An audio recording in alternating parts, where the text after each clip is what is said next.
From TakaraTomy, this is the Transformers Missing Link CO2 Optimus Prime. This is the Animation Edition Optimus, which means no trailer or anything like that, bit of a different deco. I got it just because these guys are actually pretty hard to come by now. I'm pretty late to them. I'm picking them up mostly because I thought it was going to be a one and done, but since they announced Bumblebee and Cliffjumper, it's clear this is going to be a collection, and if this isn't going to be just a loaner, I can at least get a couple of figures to go with them.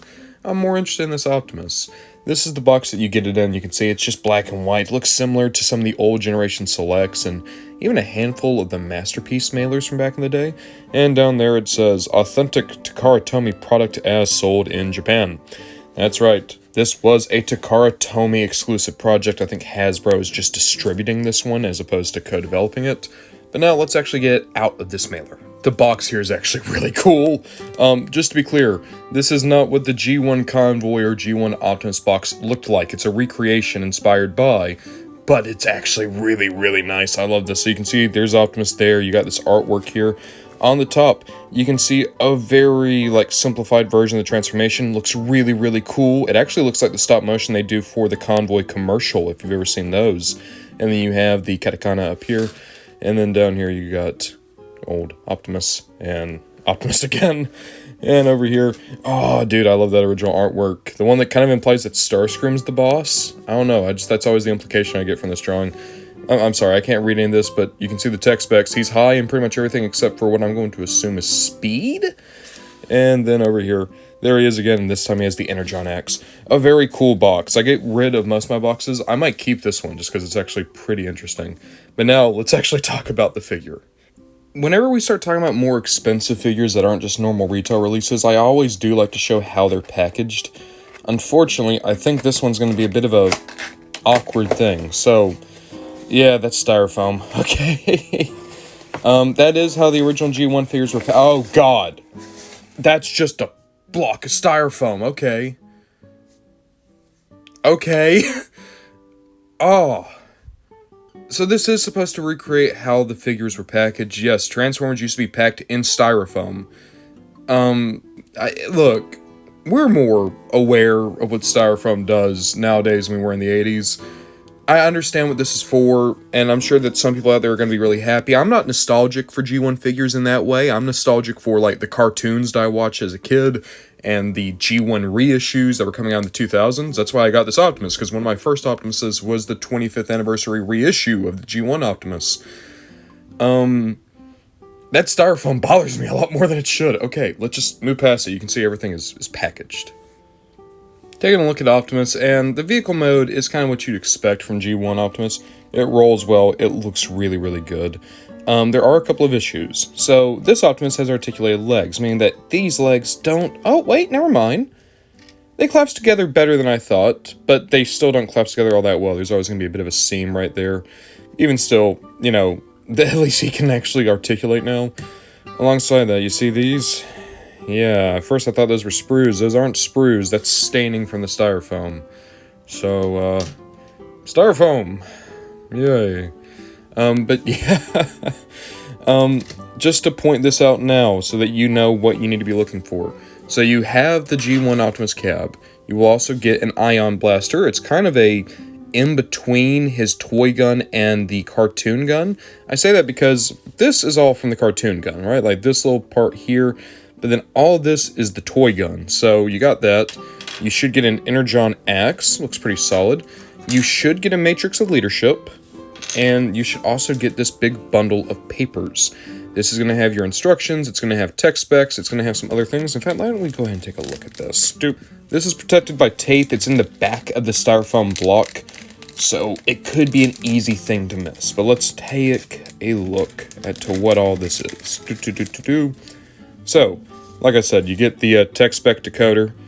You get, oh, this is actually kind of cool. A little card for Convoy. I like that. Okay. These are instructions. More than meets the eye. Is this going to be like a recreation manual? Oh.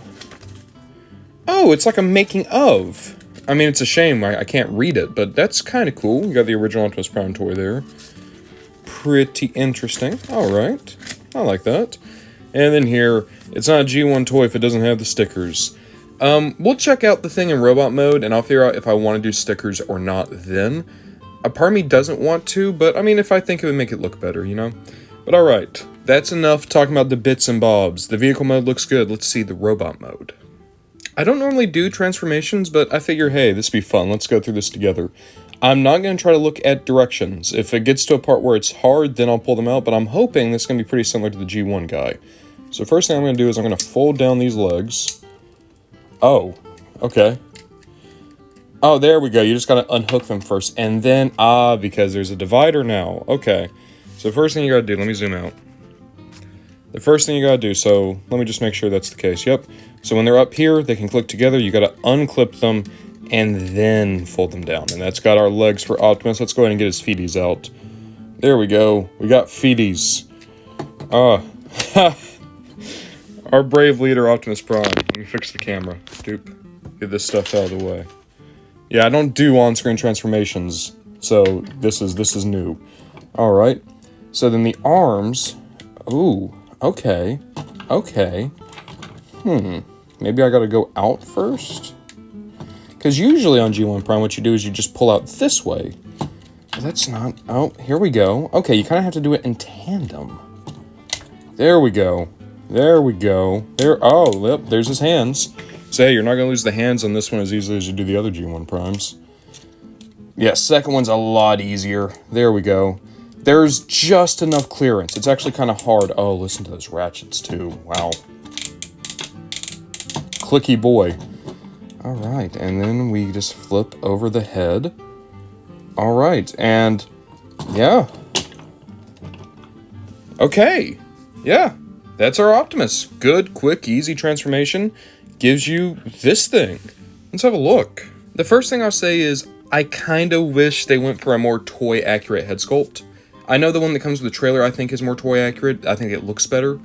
This one is still good. I like the more G1 cartoon head sculpt, but it's just not quite there, and especially with the body being the toy, it kind of makes me wish that, you know, it was the toy head. Even so, it's a good-looking head. Can it move? It can move. Alright. Alongside that, the aesthetics really are just the toy. It's the original G1 Transformer toy, but now with more articulation, but not necessarily new sculpting, which is fine. I'm not complaining about that because I think the beauty of this toy, the thing that makes people interested, is the fact that it is so much just the toy, but with now more articulation bits. So I think that's the correct way to go. I don't think it would have looked as nice if we just started adding new details. You wanna know what's weird? Posing a G1 figure that's not Soundwave or Perceptor. This doesn't feel right, man. There's actually like some weird uncanniness to how this guy moves. So let's just go through it, right? So we have a ball, well, not a ball joint, but rather a swivel at the head. We can go side to side, no up or down. We have up and down at the shoulder, along side to side. So it's kind of a weird universal, but it's not quite a universal. It's more just two separate joints. But hey, we'll call it a universal with back to back. So kind of a reverse butterfly for the transformation. You have a single jointed elbow that can go all the way around. It's very tight, and also ratchet. You can go side to side here at the ankle. You have a finger articulation, kind of like the old Masterpiece hands, so just all four fingers go at once. Nothing in the waist, nothing in the hips or the thighs, aside from going side to side. Oh, and this is nice. The tires actually move out of the way, so you can go even further. That's good. Dupe. And then we have back and forth. We have a, whoa, very deep elbow, knee. And then down here at the foot, you can go side to side and back, but you can't go forward. So you have decent articulation here. It's not on the standard of, say, some of the modern guys, but, like, it's good. I would compare it to maybe Cybertron era articulation, where it's like it's going to get you all the poses you really need, but nothing too crazy. So this Optimus can pose like a champ. We can figure that much out, but what about his accessories? So just go back through them. We have the Ion Blaster. Ion Blaster can go into his hand. Boop. And that works. So, we have a good-looking gun. Here's my question. Can he hold it in both hands? Oh my god, wait. There's no way. Okay. I mean, it doesn't look great, but he can hold it in both hands. He can hold both the handles. Or, you know, you could always just hit him, like with the barrel here. I was not expecting that. I thought this was going to be me being, like, just a dip. But no, that's something this Optimus can do. That's It actually kind of astounds me, to be honest with you. Okay, so he looks good with the gun. What about the axe? Well, the axe operates like the Masterpiece axe, or at least the one that used to come out. So you have this little panel that switches out. We'll take the hand, make a fist. He'll hold on to it. Boop. And then it will pop back over. Alright, and that's a decent looking axe. Not the best axe we've ever gone with Optimus. I think it's better when they just fully replace the hand. But for what this figure is, I think it works pretty well. Ooh, it gets stuck in there though. Ooh, gonna have to wrestle it back off. So there's that. And then finally, you got the Matrix of Leadership. Can we get him holding... I know he can hold this one in both hands. I saw it on the toy packaging. But let's still see it. Yeah, so just have him put in his fingers here. Boop. I think it's upside down.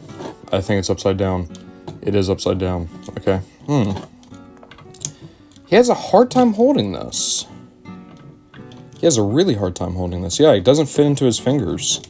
You could probably force it in, but, like, I don't really feel like it. So, he has a hard time holding the Matrix. But the real reason we have a Matrix is to do this. We fold the chest down. There's a Matrix chamber, so we'll put the Matrix in there. Boop. Pretty cool. There we go. Really weird to see a G1 Optimus with a Matrix chamber, but hey, that's what we're doing nowadays.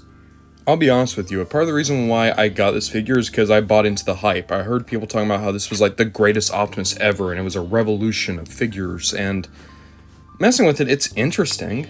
It's fun, but I don't know, man. I don't want to say it's overrated, but I do kind of think it is. Like, the part of the charm of the G1 Prime is that it's so good despite its limitations. When you modernize it and bring in all these new accessories and new articulation, all it makes me wonder is, well, why don't I just go play with the Earthrise Optimus? Because that's just a better Optimus all around as a toy. Alongside that, this figure's expensive. Like, even this one without the trailer, this was $70. $70, that's like getting up to Commander prices. Commanders are $90. That's a leader. So right now, what leaders are out? Well, you could get Optimus Primal, you could get the Fallen, you could get Dreadwing or Megatron from Armada. Like, those are all really, really good figures. Here's the thing, right? I sold off my G1 Optimus, and I regret doing it. But I sold it off to a friend. I've been wanting a G1 Optimus back. I got this guy because I was hoping it would kind of fill in the gap. But the fact that he's so articulated doesn't really fit that. It doesn't scratch the itch the way I was hoping it would. I think this is a cool oddity. I'll definitely still pick up Cliffjumper just because Cliffjumper is one of my favorites. If they ever get around to doing, like, say, a Seeker or a Soundwave, I'll pick them up just because I'm really curious how they modernize those guys. But Optimus here, I think it's a good figure, right? I think it's a good, interesting experiment of a figure. But it doesn't have the charm of the original G1. It doesn't have the engineering brilliance of the modern Optimus Primes. It's just an oddity. And that's not a bad thing. There need to be more oddities in the world. There need to be more oddities in Transformers. Even still, I don't know if I recommend this guy for $70. I'm sorry. I don't see the value here.